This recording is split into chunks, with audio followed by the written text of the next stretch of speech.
Nagato, walang dinudulot ang digmaan kundi sakit at kamatayan. Hindi ligtas sa magkabilang panig sa kasawi ang binubunga nun. Hindi madaling tanggapin ang pagkawala ng isang mahal sa buhay.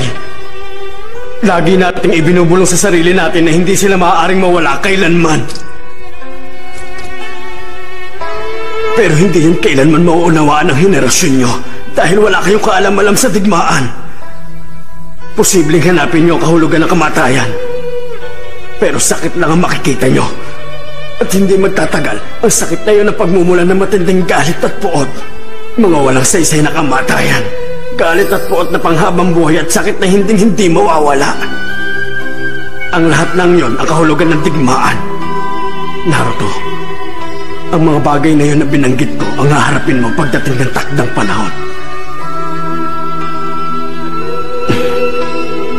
Tungkol naman sa aklat at sa'yo, nararamdaman kong meron kung sinong tao na nagplano sa lahat ng iyon. O kaya, maaaring kagagawan niyo ng isang Diyos na makapangyarihan.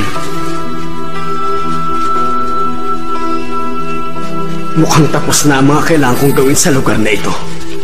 Naruto, naniniwala akong makakamit mo ang tunay na kapayapaan.